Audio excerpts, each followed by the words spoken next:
Comencemos con la continuación, o continuemos con la comenzación, no sé,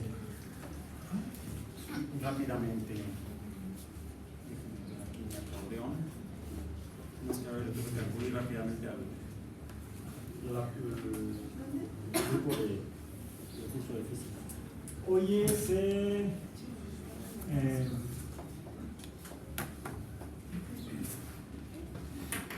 introducción a la astrobiología. Seguimos en la física. Vamos a tratar de pasar a los siguientes dos puntos, que son, uno sería los estados avanzados de no, si está bien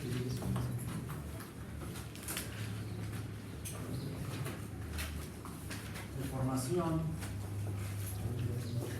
de planetas, y el otro es bases de las atmósferas.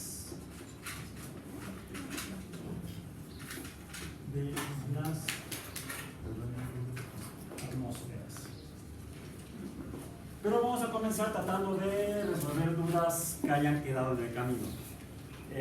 Por aquí alguien me decía que tenía una duda, y había otra por allá. Entonces, ¿quién dijo? Acá, sí, perdón. Sí, la primera es si se sabe de qué está hecho el polvo en el universo, porque pues, las estrellas se forman de polvo. Sí. Gracias a la espectroscopía, que es, como vimos ya en la sesión anterior, es el estudio es el aprovechamiento de la existencia del espectro electromagnético, que no solamente se remite a la luz, a los 6 colores de la luz visible. Ese sería el espectro de la luz visible, o yo insisto, quizá Newton le puso así por el espíritu de la luz. Digo que era más teólogo que matemático, y sin embargo a la larga fue mejor matemático que teólogo, aunque escribió más sobre teología que matemáticas y astronomía. Perdón por el paréntesis, entre sus, yo diría, lo que estaban entre sus aspiraciones era usar el racionamiento matemático, relaciones matemáticas, para tratar de interpretar las escrituras, la Biblia, etc. Y sacar el secreto de Dios. No, de ahí no encontró nada, y no se hizo famoso por eso. ¿Ustedes sabían que eso había hecho Newton? Pues sí, eso hizo Newton. Hay un sitio web donde está casi todo el trabajo, todo lo que se conoce que escribió Newton, y hay más manuscritos sobre teología que sobre astronomía o matemáticas. Y las y de lo que hay de matemáticas, mucho está en el ámbito de la teología. Bueno, cierro paréntesis.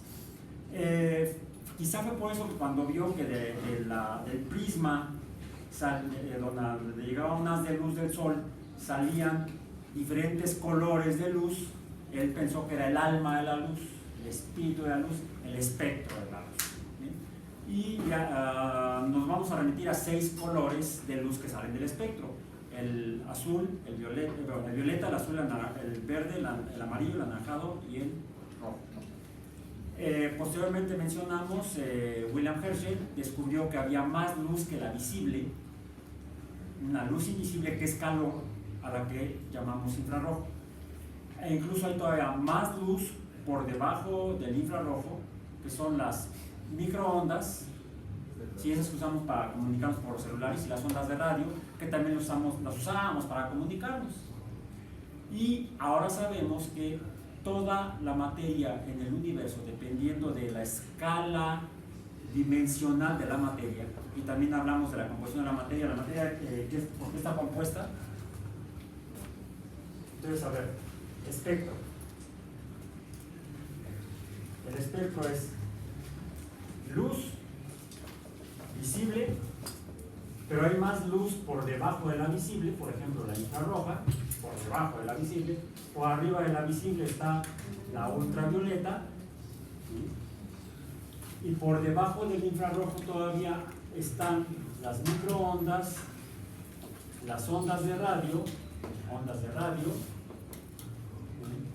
Por debajo de las microondas. Por arriba del ultravioleta están la radiación gamma, o alfa primero, la beta, la gamma, los rayos X y los rayos cósmicos.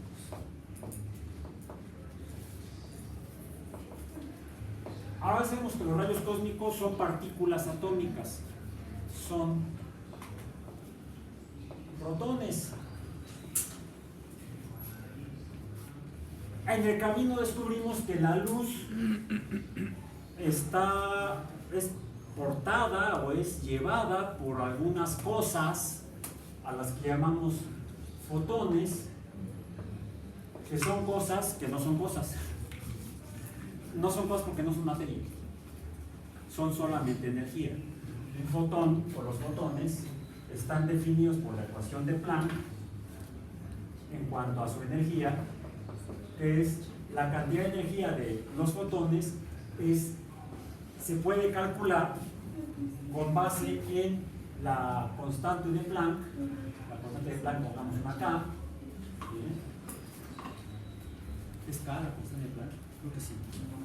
No me acuerdo. No, ya me acordé. Es una especie de H. La constante de Planck. Así. Multiplicada por la frecuencia de la onda. Ya vimos que los diferentes colores de luz se diferencian en la longitud de la distancia entre cresta y cresta de la onda, o la longitud es inversamente proporcional a la frecuencia. Mi mano sube y baja rápido, es con frecuencia grande. Si se desplaza, va a formar ondas de longitud pequeña. Si mi mano se desplaza lentamente, con una frecuencia pequeña, y se desplaza, la onda que va a dibujar tiene una longitud grande. Entonces son inversas. A frecuencia grande, longitud pequeña. A frecuencia pequeña, longitud grande. El movimiento es energía. El movimiento es energía. Entonces, si la frecuencia es grande, ¿cómo es la energía? No, grande. Si la frecuencia es grande, la energía es grande. A ver, muevan así su mano. Sí, van a gastar mucha energía. Muévanla así, van a gastar poca energía. Longitudes de onda grandes tienen menor energía que longitudes de onda pequeñas. ¿Por qué? Porque la frecuencia de una onda grande es pequeña, por lo tanto la energía es pequeña. Longitudes de onda pequeñas, frecuencia grande, energía grande. Siempre tengo que pensar porque luego me hago bolas. ¿Cuál cuadrado? Bien, entonces, la energía es mayor acá que acá. Profe, yo vi un video, bueno, de divulgación, donde habla de las partículas, y por ejemplo el fotón, igual, bueno, tiene como una dualidad de onda partícula. Bueno, es que creo yo que algunos físicos interpretan el hecho de que una cosa sea partícula, que sea como una partícula, como una cosa material. Pero los electrones, los fotones no tienen masa. Entonces no podemos decir que sean cosas. Planck definía como cantidad, como a lo que muchos interpretan como partícula, a una cantidad, a un número.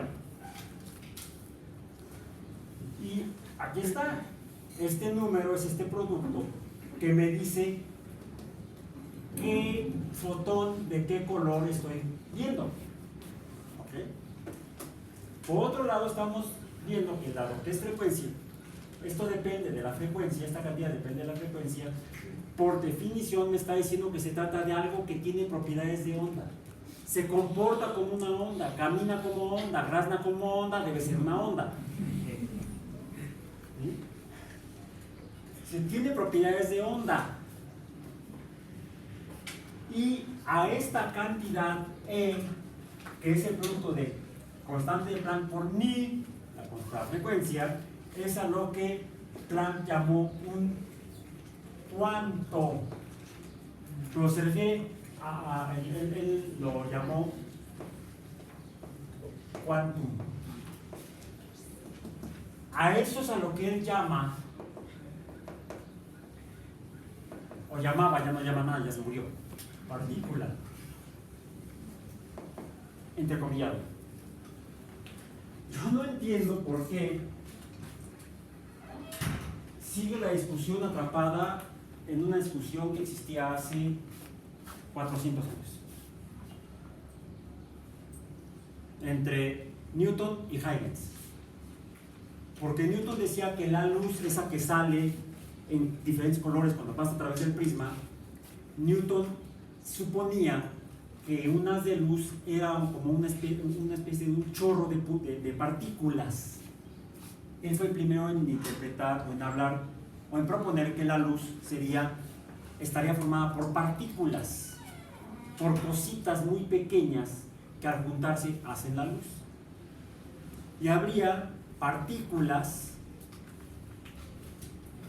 violetas, azules, verdes, amarillas, anaranjadas, rojas.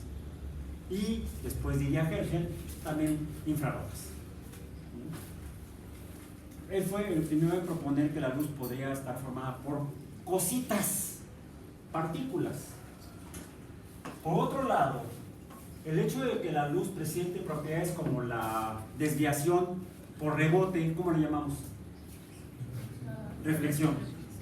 La luz, un haz de luz que se lanza en alguna dirección, y aquí tengo un hacedor de haces de luz rojos, un láser. Este apuntador si es apuntador porque mire, sirve para apuntar. Es una pluma que tiene. Acá que ya está zafando, ya está, la cuerda está barrida. Tiene este lado tiene una pluma y este lado tiene un láser rojo. Si yo lo apunto hacia ella, te llega. Es mi pistola láser. Es mi sable láser. Nada más que das zoom. El problema es que se va hasta allá y entonces das zoom y cortas el edificio a la vista. Y quítense porque estás zoom, zoom. No sé cómo lo hace para que la luz llegue hasta aquí nada más. Eso es fantasía, no es ciencia ficción. Okay. La ciencia ficción es llevar usar la ciencia para inventar cosas que no existen. Eso es ciencia ficción, una ciencia ficticia. Imaginar que hay Wookiees y ese tipo de cosas es más bien fantasía. Son como caballeros en el espacio, más o menos. Son caballeros Jedi. Ok, bueno. Entonces, la luz se refleja. Si yo, no es que el tema no lo he hecho todavía. Si yo hago pasar la luz a través de una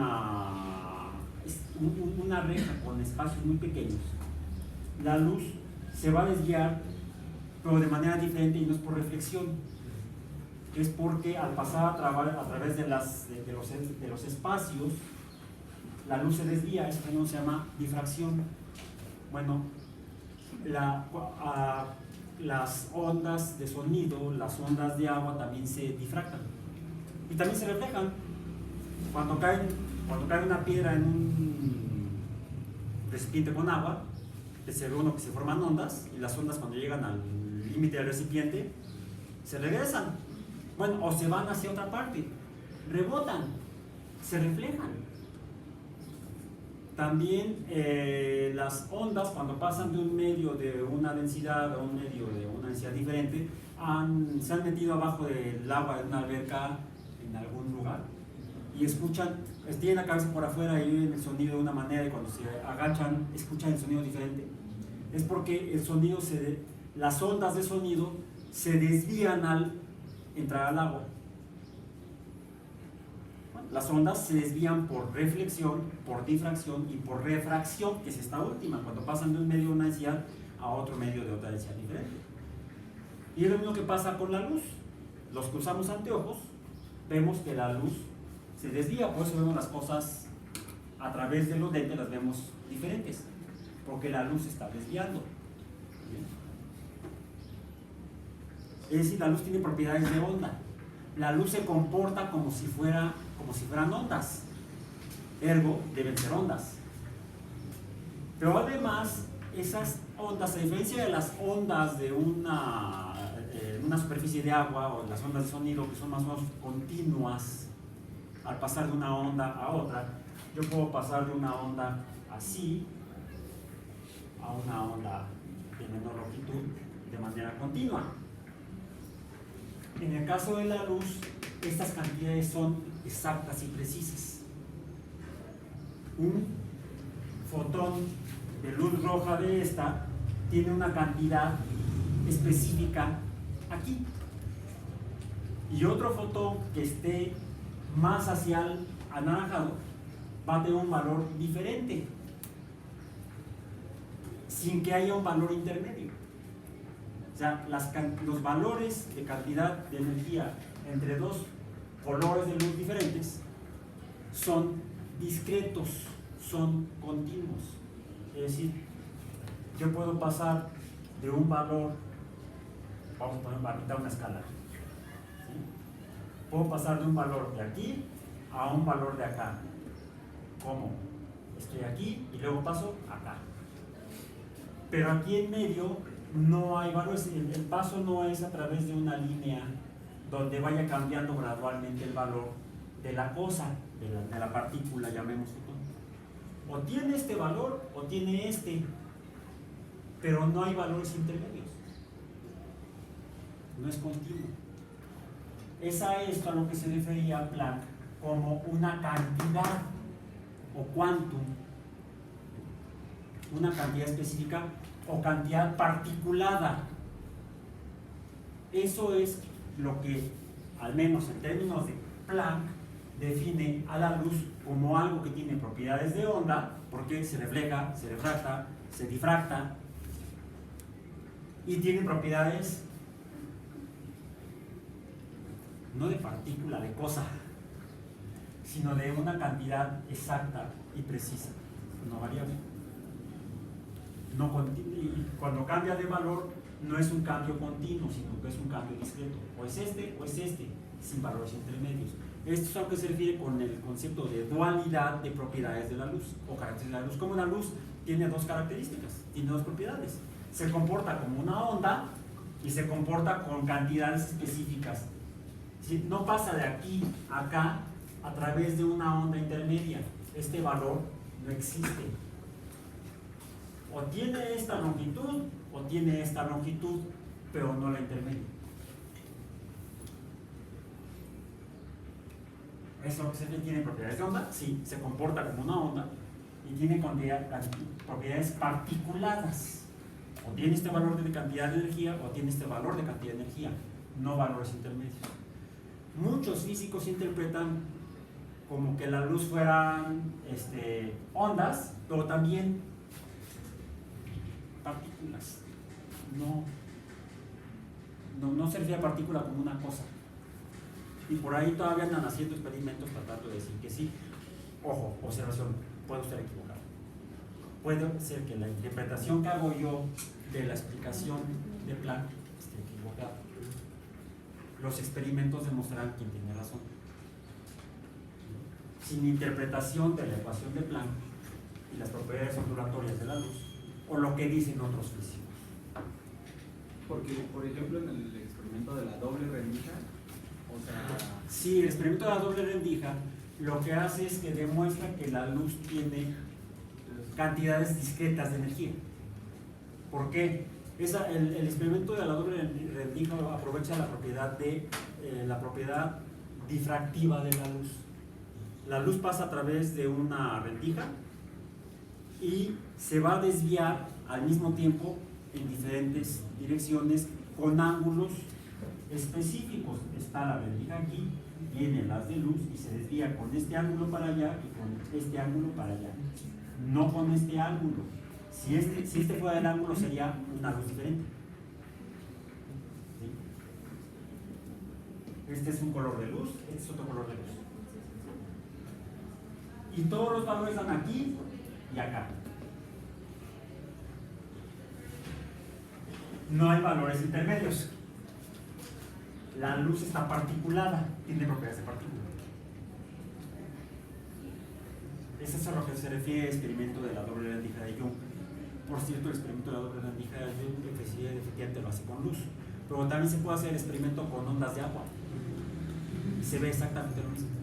Lo que te demuestra el experimento de pueden ser 2, 4, 10, las rendijas se quedan. Lo que uno va a ver es un patrón de este fenómeno, les digo, de desviación de algo, de una onda, al pasar a través de un espacio. Se llama difracción. El fenómeno de que venga un haz de luz así y rebote porque interactúa con alguna forma de materia se llama reflexión. Esto es reflexión. Esto es difracción. Y tengo yo aquí el prisma de Newton, la portada de Pink Floyd, Dark Side of the Moon. Viene un haz de luz y se desvía por pasar del aire al vidrio al aire.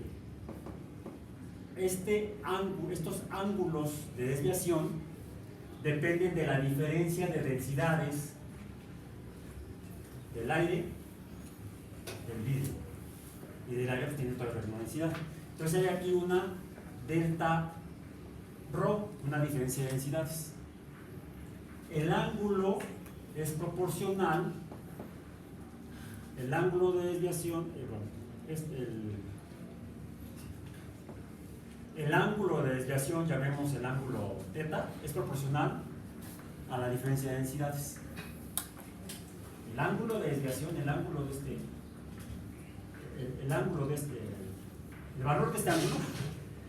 este ángulo, la magnitud del ángulo, va a depender de la diferencia de densidades. Y esto se llama refracción. Son los tres fenómenos de desviación de la luz por tres causas diferentes. La más común, los espejos, la refracción. El ángulo de incidencia, otra vez, ángulos. El ángulo de incidencia, ya puse aquí θ, pongamos aquí el ángulo alfa. Alfa 1 es igual a alfa 2. Decimos el ángulo de incidencia es igual al ángulo de reflexión. Lo descubrió Newton, por cierto. Está en su libro Optics. La refracción también la estudió Newton, también está en Optics. El ángulo de desviación depende de... Esto ya no lo explicó Newton así porque no llegaba tanto, ¿sí? No pudo hacer tanto, le faltó tiempo. ¿Okay? El ángulo de desviación depende de la diferencia de densidades, se llama refracción. La óptica de lentes, estos son espejos, estos son lentes. Explica el funcionamiento de cualquier tipo de lentes para telescopios, para microscopios, para los que estamos medio miopes, yo estoy miope, hay quienes están astigmáticos. Difracción, esto se descubrió mucho más para acá, fue Young que lo descubrió. Es la desviación de la luz que depende el ángulo, vamos a decir el ángulo beta de desviación, este ángulo es proporcional a el seno,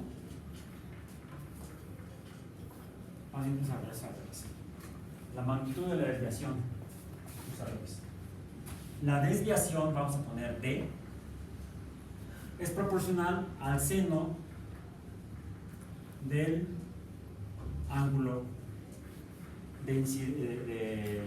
vamos al revés. El ángulo de desviación es proporcional a D. ¿Y esta D cuál es? La magnitud de la rendija. La D. La longitud del espacio de la rendija es proporcional al ángulo al seno del ángulo de desviación. Más o menos. La función es exactamente seno del ángulo. Es seno del ángulo y algo más. Ahorita no me acuerdo. ¿Sí? Entonces,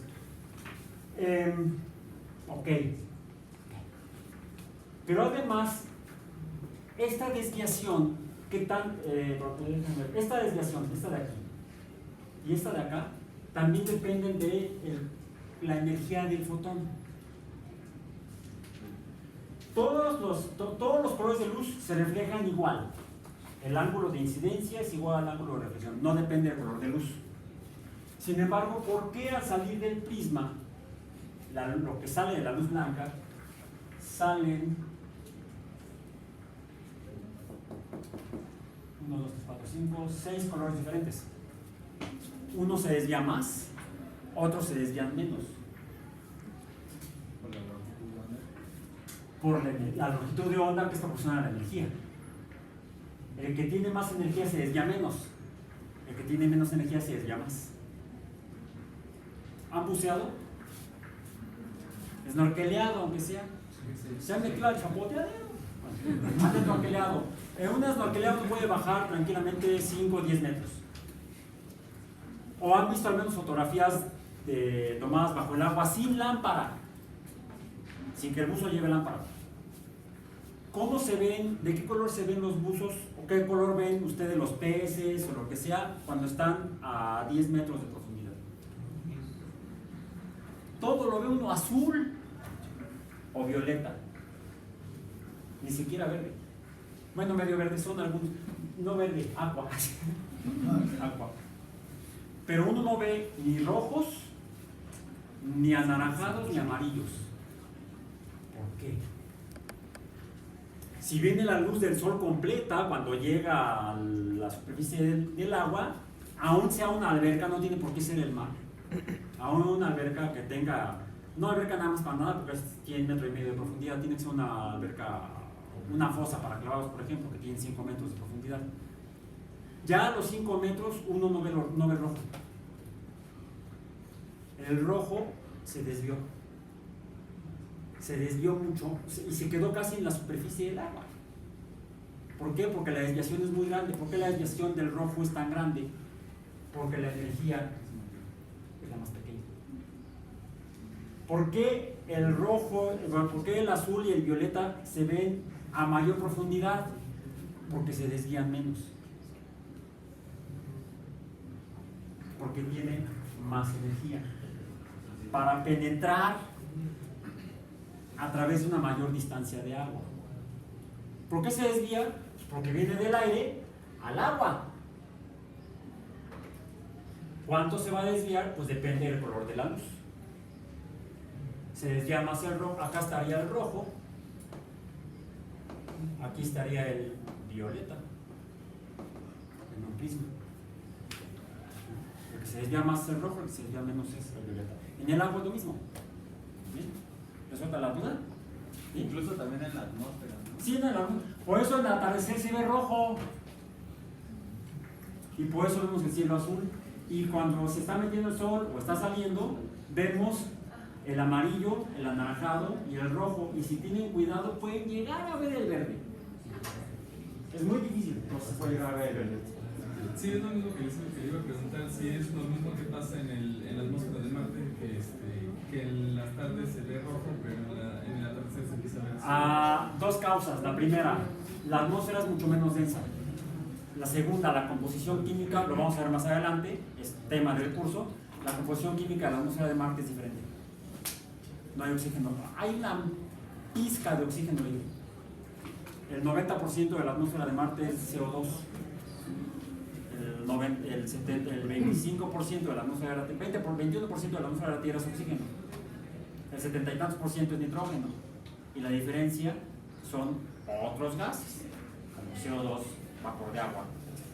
Bien, ¿qué más? ¿Qué tú resultó?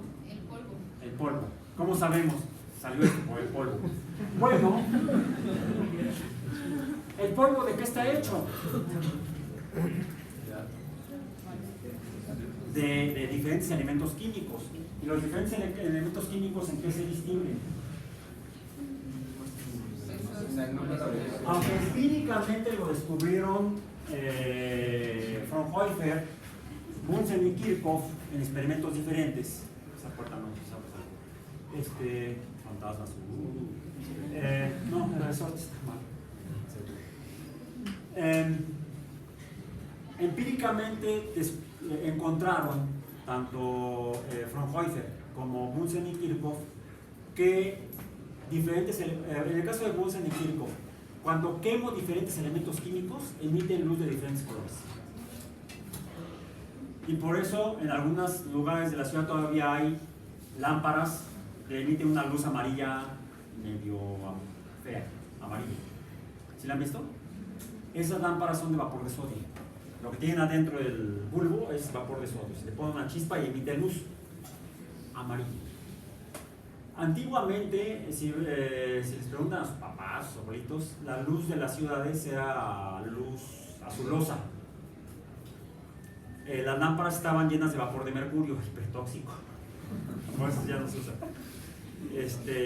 Todavía algunas lámparas fluorescentes ya están retirando del mercado totalmente, todavía llegan del mercurio. Si le pongo una chispa, se oxida y emite luz azul. Diferentes elementos químicos al oxidarse, al quemarse, emiten luz de diferentes colores. La clase pasada les preguntaba, las estrellas son de diferentes colores, ¿por qué será? Por la composición química. Se están quemando, pero no es una oxidación química lo que están quemando. Lo que está sucediendo, y fue algo que ya no hablamos en la clase pasada, tenemos que haberlo hablado, voy a borrar esto de aquí, es cómo finalmente se forman las estrellas.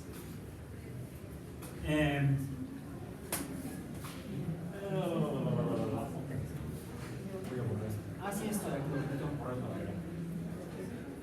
Las estrellas están formadas, decíamos, principalmente por hidrógeno. El hidrógeno ahora sabemos está formado por protones y va a contestar, espero que va a contestar tu los hidrógenos, el átomo de hidrógeno, número atómico 1, decimos que tienen número atómico 1 porque está formado por un protón. El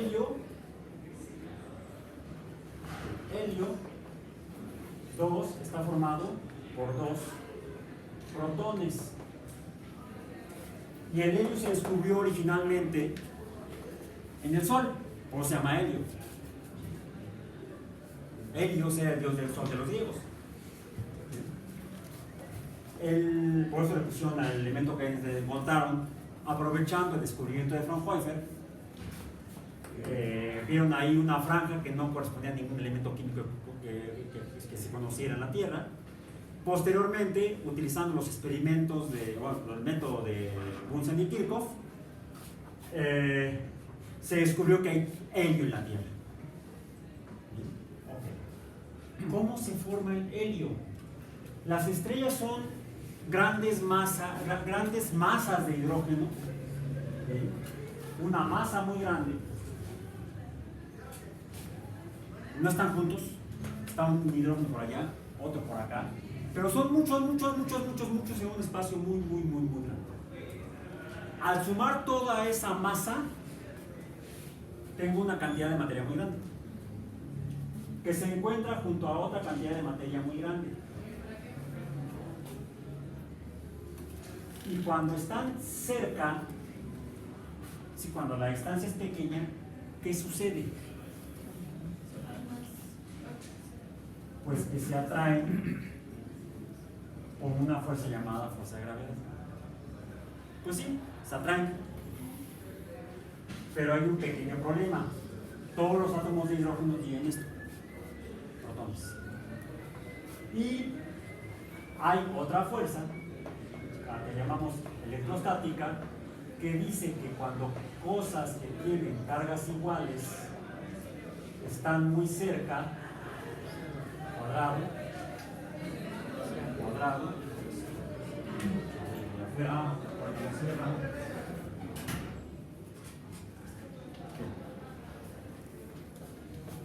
¿cómo es la fuerza de repulsión?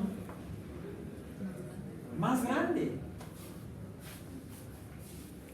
Sin embargo, si es suficiente esta fuerza, puede acercar a estas cosas de modo que se manifieste además otra fuerza, la fuerza magnética, que es proporcional, sí, también al cuadrado de las distancias, pero en este caso son polos. Vamos a suponer que fueran norte y sur.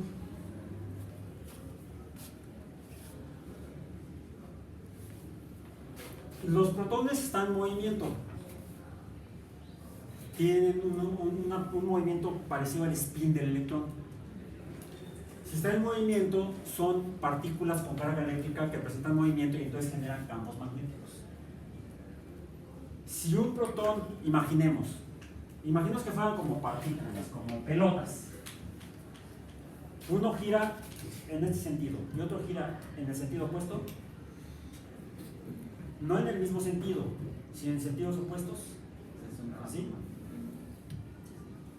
Estarían generando campos magnéticos opuestos. Tienen la misma carga, positiva y positiva, pero tienen campos magnéticos opuestos. ¿Qué va a suceder? A pesar de la repulsión electrostática, va a haber atracción magnética. Entonces se pueden acercar lo suficiente para que se manifieste otra fuerza. Y alguien me preguntó al final de la clase pasada, ¿cuál es esa otra fuerza? La fuerza nuclear, que se encuentra en los neutrones. Por eso sí, el número atómico del helio es 2, pero la masa es 4. Los neutrones son partículas sin carga eléctrica. Y de hecho se pueden formar si se junta un electrón con un protón. Que hay una ventaja para que se pueda formar esa cosa. Entonces hay cargas eléctricas diferentes. Aquí se trata de una fuerza de atracción más una fuerza magnética de atracción, entonces se pueden pegar y se manifiesta la fuerza nuclear que está en los neutrones. Hay otras partículas que surgen, que forman a los neutrones, que son responsables de mantener pegado al núcleo atómico. Se llaman pegatones.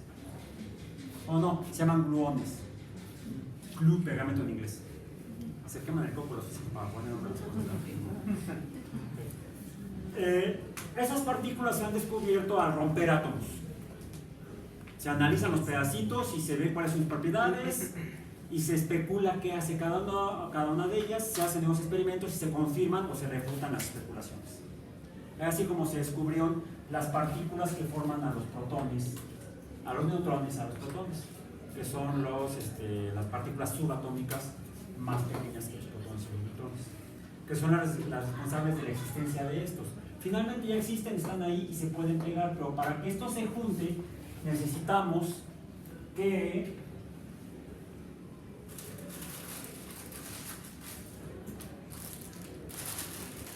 a ver, infla este globo. Así, nada más. Vente para acá. ¿Lo cierro? Sí, abajo. Tenemos aquí dos átomos de hidrógeno. 1 y 2. Finalmente se acercan. ¿Por qué se acercan? Porque tienen cargas diferentes.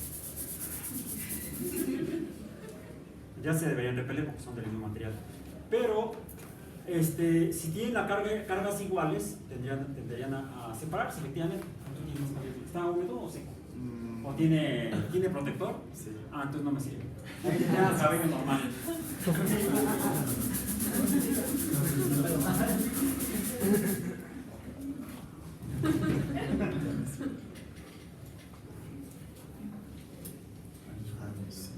Otra vez.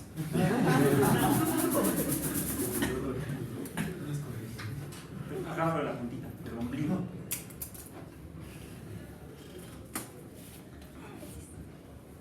No, pues fíjense que se. Ay, no. ¿No te pusiste nada en el cabello? No. Lo tienes medio rígido, luego se ponen ahí, Háganlo con cabello normal. Nos frotan. Si tratan de acercar los dos globos se van a separar. Porque tienen cargas iguales, como los botones. Son buen ejemplo, son un buen modelo para protones. Pero así es. ¿Qué necesitamos para que se puedan juntar? Alguien que no le tenga miedo a los globos. Panza con panza.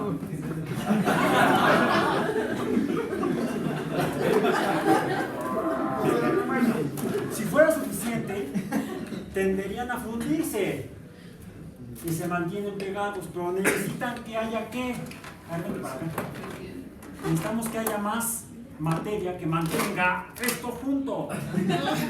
Necesitamos masas muy grandes, masas críticas de átomos de hidrógeno, para que haya una fuerza gravitacional suficientemente grande que mantenga esto pegado. Y cuando estas cosas se pegan, chocan, están generando calor. Se requiere una gran presión que finalmente logra que ambas partículas se junten, pero al juntarse libera parte de la energía del movimiento de esos protones. Esa energía es la energía de la luz. Y es el momento en el que la estrella se prende. Cuando dos núcleos de hidrógeno se juntan y forman un núcleo de helio. Es como se forman las estrellas. Al formarse, están formando helio, emiten luz de todas las regiones del espectro y forman helio. Por supuesto, al principio había solamente hidrógeno, y pues que poco a poco se va formando más helio y va transformándose el hidrógeno en helio. Va disminuyendo la cantidad de hidrógeno y aumentando la cantidad de helio. ¿Bien? Así como se forman las estrellas. Ahora, hay helio, son átomos más grandes. Átomos más grandes. ¿Qué serían los de hidrógeno? ¿Sí? Estas graban, ¿correcto? Ahora son más grandes, son de helio. Si se juntan dos de helio, ¿qué se formó? O sea, son 2 protones, más 2 protones son 4. ¿Qué se ha formado? Berilio. Ahora son átomos de berilio que están siendo presionados por la fuerza de gravedad en el núcleo de las estrellas, y cuando tienen la suficiente energía para pegarse, emite luz y se ha formado un nuevo elemento, oxígeno. Solo que como son más grandes, bajo el mismo estímulo se van a mover diferente. ¿Sí? Es más densa esta que esta. Por eso esta se movió más, porque es más pequeña en densidad. Es más grande en volumen, pero es más pequeña en densidad que la de béisbol. Por eso se desplazó más. Eso significa que la energía de la unión de átomos es diferente dependiendo de cuáles sean los que estén colisionando. Emiten entonces diferente color de luz, porque el color de luz depende de la energía. Si tiene diferente color, tiene diferente energía, debe corresponder a diferente elemento químico. ¿Cómo sabemos de qué están hechas las nubes de gas o de polvo en el universo? Cuando apuntamos un telescopio y le ponemos un prisma, se transforma en un espectrógrafo. Y entonces puedo analizar qué colores de luz está emitiendo. Puedo identificar elementos químicos específicos. La espectroscopía es tanto útil en la biología, como en la química, como en la astronomía. Por eso podemos saber de qué están hechas las nubes de polvo. Ahora, las nubes de polvo no emiten luz, la reflejan o dejan pasar la luz de otras estrellas. Y entonces estaríamos usando, ya se fuera la espectroscopía de Fraunhofer, que es espectroscopía de absorción, viene la luz de la estrella, hay polvo y no va a pasar toda la luz, solamente la que no fue absorbida por los elementos químicos que interactúan con esa luz. Y lo que voy a ver son regiones oscuras en el espectro, que corresponden a los elementos químicos del polvo. Es cuando es el polvo. Cuando son estrellas, lo que veo es la luz que viene, le pongo el prisma y veo la luz que sale. Y veo entonces las franjas de luz que emite la estrella, que fue el experimento de Bunsen y Kirchhoff. Bunsen y Kirchhoff descubrieron la espectroscopía de emisión de luz, mientras que Fraunhofer descubrió la espectroscopía de absorción de luz. Son otros dos fenómenos que presenta la luz y que presenta cualquier tipo de onda. La absorción y la emisión son propiedades de onda. El sonido son ondas. Las cuerdas vocales de mi tráquea salen a través de ellas, sale el aire de mis pulmones, y dependiendo de qué tan tensa las ponga yo las cuerdas vocales, va a salir un sonido agudo o va a salir un sonido grave. ¿Cuál es la diferencia entre ambos? La longitud de onda o frecuencia. Alta frecuencia, baja frecuencia. Diferente cantidad de energía. ¿La materia absorbe ondas de sonido? Sí. Este es un sonido agudo. Este es un sonido agudo. ¿Soy igual? Porque está siendo absorbido por la materia del cojín. Entonces, el sonido es absorbido por la materia, la luz es absorbida por la materia. El sonido son ondas, la luz debe ser ondas. Un experimento más que nos demuestra que la luz tiene propiedades de onda. Son ondas, tiene propiedades de onda. La verdad es que la luz, ¿quién sabe qué es? Tiene propiedades de, se parece a, tal vez lo sea. Ok. Entonces necesitamos que colisionen los átomos para que se fundan. Pero hay dos tipos de colisiones. Alguien preguntaba hace rato. ¿Qué es una colisión? ¿Por qué es inelástica? A ver. Me cuesta, no, me cuesta muy grandote. Los globos. ¿El globo cómo es? ¿Es sólido? Es gaseoso, pero tiene una reglamentación. Se puede deformar, es deformable. Es un gas que está allá adentro. Los gases son deformables. ¿El cojín es sólido? ¿Seguros? El cojín está formado. Y con cara, va a ser una nueva víctima. No. Les llamamos voluntarios. Este cojín está formado por ¿qué cosas? Por bolitas, muchas bolitas. Que cuando ejerzo presión en alguna región, las bolitas se mueven. Es como si, te tengo aquí. Y si voy a usar la pelota de béisbol, párate aquí. Póntela donde. Aquí. ¿Sí? Le voy a dar un pelotazo. ¿Qué pasó? Colisionó con las bolitas y se movieron en diferentes direcciones.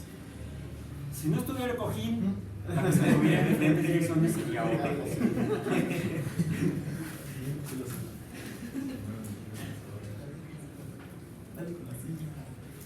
A ver, ponte otra vez aquí. Quita los dedos.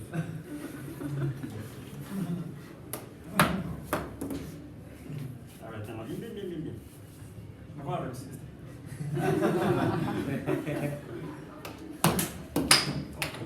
si Se movió, ¿saben qué es mejor acá? A ver, detén el cojín.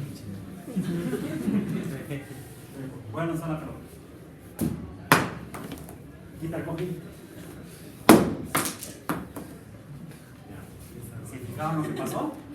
En el primero no se cayeron los plumones. Cuando quitas el cojín, sí, ¿por qué? La cantidad se llama cantidad de movimiento. La pelota tiene masa. Y se está moviendo a una velocidad, la que sea. Este producto se llama cantidad de movimiento. No es beta, es ahí el borrador también. Es P. Se llama cantidad de movimiento o momento. Cuando tiene una cantidad de movimiento que es el producto de la masa por la velocidad. Cuando colisiona, ¿cómo está el pizarrón? Velocidad cero. No se mueve. Si no estuviera la pared y yo aventaba la pelota contra el pizarrón, ¿qué podría pasar? El pizarrón se caería. Si estuviera nada más la pura tabla recargada en algo, ¿no? Y yo aviento una pelota, la tabla se va a caer. ¿Por qué no se cae? Porque está la pared. ¿Por qué? Si no estuviera la pared se cae. Porque dice la física que este movimiento se tiene que conservar. Dado que la pelota se detiene al golpear la pared, lo que se sigue moviendo, bueno, el pizarrón no sé, se tendría que seguir moviendo el pizarrón. Como no se puede mover porque está no solamente la pared, está el edificio completo. ¿Qué se mueve? Pues la pelota. Si no hay plumones, pues simplemente va a rebotar la pelota. Pero si hay plumones, parte del movimiento de la pelota se pasa al plumón. ¿Por qué no sentiste tú el golpe de la pelota cuando tenías el cojín? El movimiento de esta cantidad de movimiento se pasó a cada pequeña masa del montón de bolitas que están dentro del cojín. A eso se llama impacto. Lo que está cambiando es la velocidad. Esta cantidad cambia y entonces cambia la cantidad de movimiento. Se pasa a una delta P y esto se llama impacto. Bueno, cuando las partículas impactan, dependiendo de cómo se transforme la cantidad de movimiento, por eso aquí las velocidades son más grandes y aquí hay otra variable. La cantidad de movimiento exactamente no es esta, hay aquí otro elemento que no la voy a poner, luego se los comparto en el grupo de Facebook. La ecuación es más grande, pero simplificada es esta. A escala humana es esta, a escala de las estrellas es la otra, porque las velocidades son muy grandes, son mucho más grandes que la de la pelota ahorita. Entonces el impacto es muy muy grande y entonces puede dar lugar a que dos átomos se queden pegados. Si son átomos de hidrógeno y son muchos, se van a formar estrellas. Si ya se han formado estrellas, se está formando helio. Después de que se forma helio, ¿qué se forma? Decíamos berilio. ¿Berilio? Sí, berilio 4. Después de que colisionan átomos de berilio, ¿qué se puede formar? Oxígeno 8, o si colisiona un berilio con un helio, carbono. Si colisionan dos átomos de oxígeno, azufre, ¿se azufre 16? 16. Si colisiona un átomo de carbono con uno de berilio, neón 10. 4 y 6, 10. Entonces es así como se van formando los elementos químicos en las colisiones dentro de las estrellas. Pero estos son más grandes. Son más grandes. Cuando se juntan, ¿qué diferencia hay entre estas y esta? No, que estas están separadas, están pegadas. Aquí son varias gravillas que están juntas con suficiente cantidad de movimiento en el cual la colisión, lo voy a hacer con piedrita, porque si lo hago con la pelota de béisbol van a salir las piedras.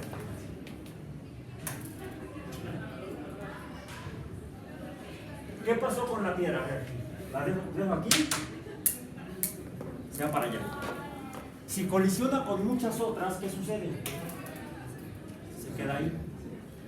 Y entonces se funde formando rocas cada vez más grandes. Y al aumentar la masa, ¿qué sucede? Va aumentando la fuerza de gravedad. Pero ya son elementos muy grandes, muy pesados, muy masivos.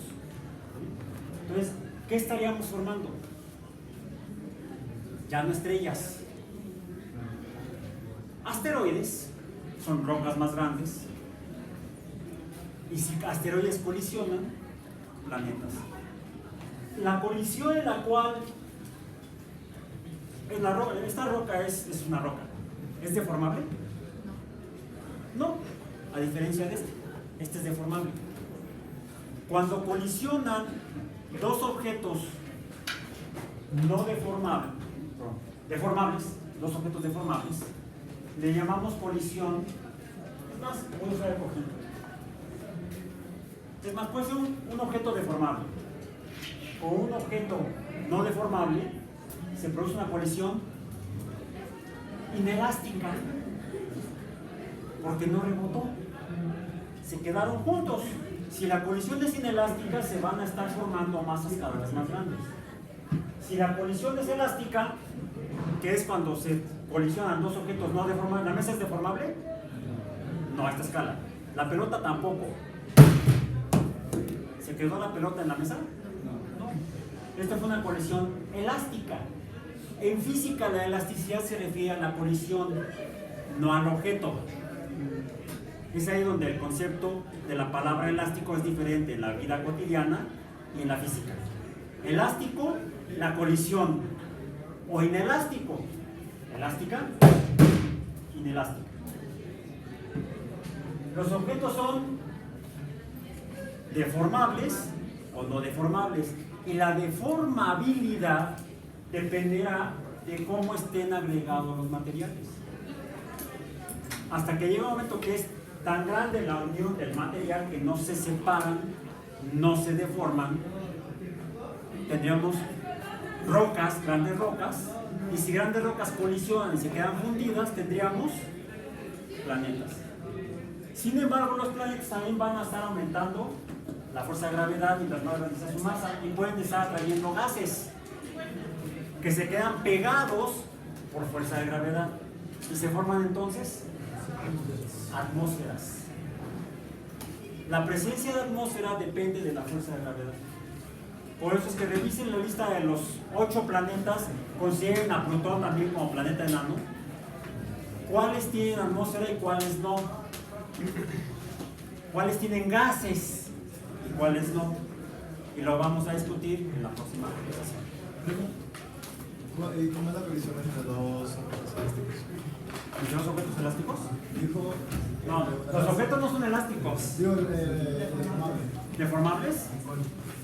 Dijo no deformable, no deformable, deformable, no deformable. A ver.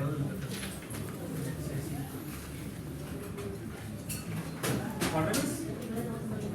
Bueno, te voy a quedar ahí. Dos objetos no deformables se quedan pegados. Dos objetos deformables se quedan pegados. Es inelástico. Dos objetos no deformables hacen una colisión elástica, rebotan.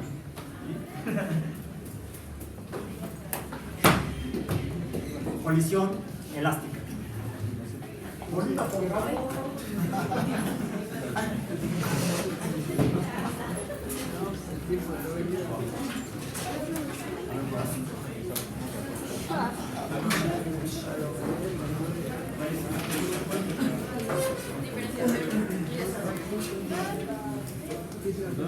Nos vemos. Un cortito.